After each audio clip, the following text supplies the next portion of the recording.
सावित्रीबाई फुले यांनी अंगावर शेणमाती दगड खाल्ली. तसंच पंडिता रमाबाई, रुक्माबाई राऊत, फातिमा शेख, महात्मा ज्योतिराव फुले, डॉक्टर बाबासाहेब आंबेडकर, राजा राममोहन रॉय, महर्षी धोंडो केशव कर्वे आणि इतर समाजसेवक यांनी स्त्री शिक्षणासाठी आणि स्त्रीवर होणाऱ्या अन्यायासाठी आयुष्यभर संघर्ष केला. का? कारण स्त्रियांना शिक्षणाचा अधिकार मिळो. ती जगात मान खाली नाही तर मान वर करून जगायला शिक. पुरुषांच्या खांद्याला खांदा लावून स्त्री समाजाच्या रूढी परंपरांना मागे टाकून समोर गेली पाहिजे. म्हणून त्यांनी आपलं संपूर्ण जीवन महिलांच्या अधिकारांसाठी समर्पित केलं. पण आज स्त्री काय करतीये? या ढोंगी पाखंड्यांच्या पायाखाली स्वइच्छेने येऊन मार खातायत. त्यांच्या पायाचं धुतलेलं घाणेरडं पाणी पितीये.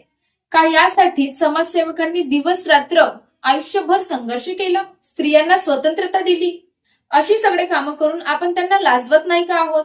ज्या रूढी परंपरा आणि पुरुषवादी समाजातून बाहेर काढण्यासाठी त्यांनी संघर्ष केला, आपण पुन्हा त्याच जडत नाही का चाललो आहोत?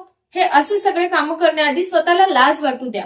त्यांच्या संघर्षाला वाया नका जाऊ देऊ. श्रद्धा आणि अंधश्रद्धा यामधला फरक समजा.